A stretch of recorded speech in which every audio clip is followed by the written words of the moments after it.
Bismillahirrahmanirrahim. Assalamualaikum warahmatullahi wabarakatuh. Kali ini kita akan bahas tentang tahap awal dalam penyebaran Islam, yaitu bagaimana kita ambil topik tentang berjihad untuk berdakwah. Ini merupakan fase pertama dari Rasulullah menyebarkan Islam di kota Makkah setelah menerima wahyu pertama. Jadi bisa dikatakan ini adalah periode dakwah di Mekah dalam tahap pertama, yaitu 3 tahun pertama yang dimana dilakukan secara sembunyi-sembunyi. Dikatakan sembunyi-sembunyi karena memang pada saat itu tidak memungkinkan. Jadi Rasulullah menggalang dukungan dulu atau mengumpulkan pengikut dulu untuk menjadikan Islam ini menjadi lebih kuat, sehingga pada akhirnya nanti bisa disebarkan dengan secara terang-terangan. Nah, pada periode pertama ini atau 3 tahun pertama dakwah secara sembunyi-sembunyi, bisa dikatakan ini masuk pada periodisasi orang-orang yang masuk Islam itu dikatakan dengan as-sabiqul awalun, atau yang terdahulu dan yang pertama-tama masuk Islam. Seperti kita ketahui, pada masa itu Makkah itu merupakan pusat dari katakanlah peradaban gitu. Peradaban umat beragama. Jadi Makkah itu karena ada Ka'bah yang merupakan pusat dari peribadatan. Di sana terdapat banyak dewa-dewa atau patung-patung yang disembah dan disucikan dan dianggap suci oleh orang-orang Arab saat itu, sehingga penyebaran Islam tentunya perlu dilakukan dari pusat dari keagamaan dan tidak bisa langsung, karena memang kalau misalnya dikatakan langsung tentunya akan mendapat perlawanan yang sangat serius, sehingga Rasulullah dalam hal ini menggalang dukungan dulu atau pengikut dulu. Nah, pada yang pertama-tama Rasulullah ajak untuk mengenal syariat Islam, yaitu tentunya adalah istri beliau, Ummul Mukminin Khadijah binti Khalid. Kemudian ada pembantu beliau Zaid bin Harisah, dan anak paman beliau Ali bin Abi Thalib, yang kelak nanti Ali bin Abi Thalib ini menikah dengan salah satu putrinya Rasulullah, yaitu Fatimah. Dan Ali bin Abi Thalib ini merupakan anak paman beliau Abu Thalib yang diasuh oleh Rasulullah SAW sejak kecil. Kemudian setelah Ali bin Abi Thalib, Rasulullah juga berhasil mengajak sahabat karib beliau, yaitu Abu Bakar As-Siddiq.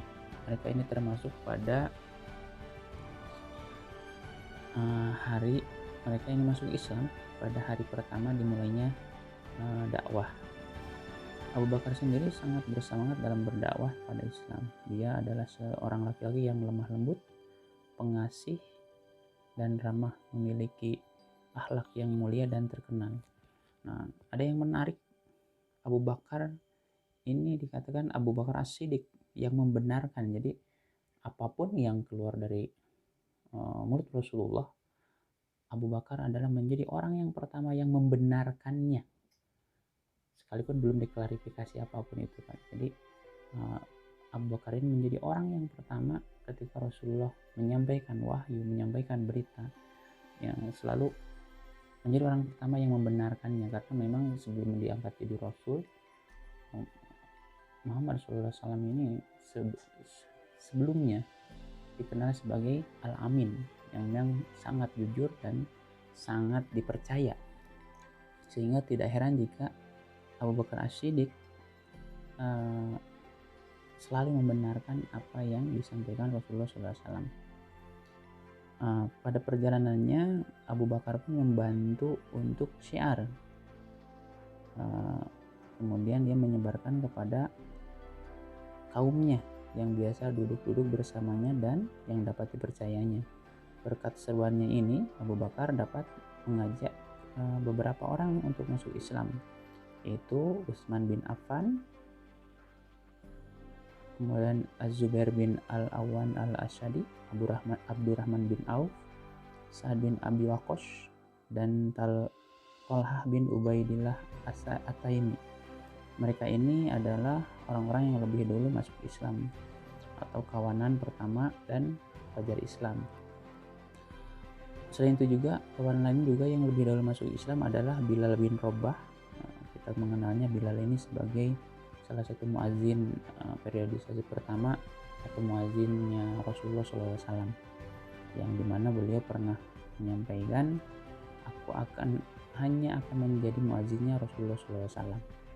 Kemudian disusul kepercayaan umat ini Abu Ubaidah, Amir bin Al-Jarrah, dan Bani Al-Haris bin Khair, Abu Salamah bin Abdul Asad, Al-Arkam bin Abil Arkam Al-Makhzumi, Utsman Maz'un, dan kedua saudaranya Qudamah dan Abdullah.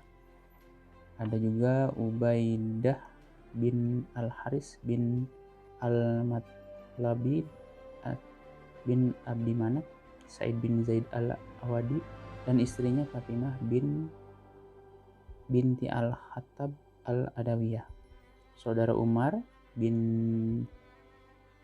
Ada saudara Umar bin Al-Khattab, Habab bin Al-Arad, Abdullah bin Mas'ud, dan masih banyak lagi. Mereka ini juga disebut as-sabiqun al-awwalun atau orang yang pertama-tama memeluk agama Islam, dan semuanya ini berasal dari kabilah Quraisy.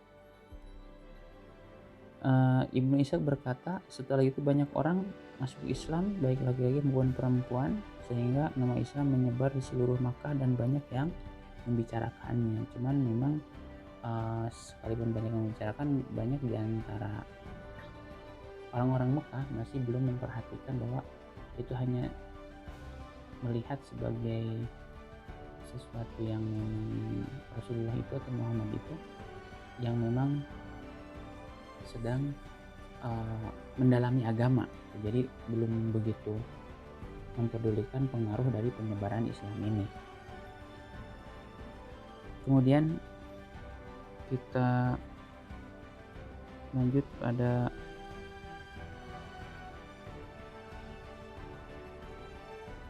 hal ritual di periodisasi awal penyebaran Islam ini. Ternyata memang di periodisasi awal ini sebelum diturunkannya wahyu atau sebelumnya Isra Mi'raj, di mana Isra Mi'raj itu kan salah satunya adalah dengan diturunkannya syariat untuk sholat. Ternyata memang sebelum adanya Isra Mi'raj ada juga ritual sholat ternyata, yaitu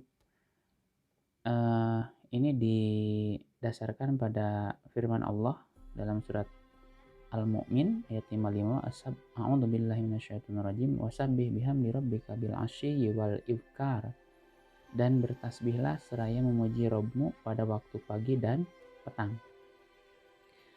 Jadi Allah mewajibkan sholat 2 rakaat pada pagi hari dan 2 rakaat pada petang hari pada masa awal Islam. Tadi dasarnya dari surat Al-Mu'min ayat 55. Ibnu Hajar menuturkan sebelum Isra Mi'raj Rasulullah SAW sudah pernah sholat. Beliau begitu juga para sahabatnya, tapi terdapat perbedaan pendapat. Adakah sholat yang diwajibkan sebelum ada kewajiban sholat 5 waktu ataukah tidak? Jadi memang masih diperdebatkan. Ada yang berpendapat juga yang diwajibkan pada masa itu adalah sholat sebelum terbit matahari dan sebelum terbenamnya matahari. Ibnu Hisham menyebutkan bahwa jika tiba waktu sholat, Nabi SAW dan para sahabatnya pergi ke tempat yang terpencil lalu secara sembunyi-sembunyi mengerjakan sholat agar tidak dilihat kaumnya. Ini yang mungkin belum dijelaskan secara detail adalah apakah sholatnya itu seperti ritual kita saat ini, cuman pada saat itu memang dikatakan sebagai sholat.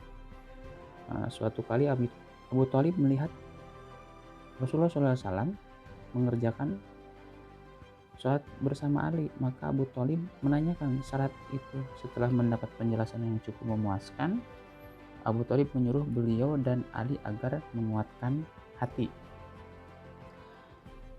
Nah, tentunya pada perjalanan ini ketika makin menyebar, makin menyegar,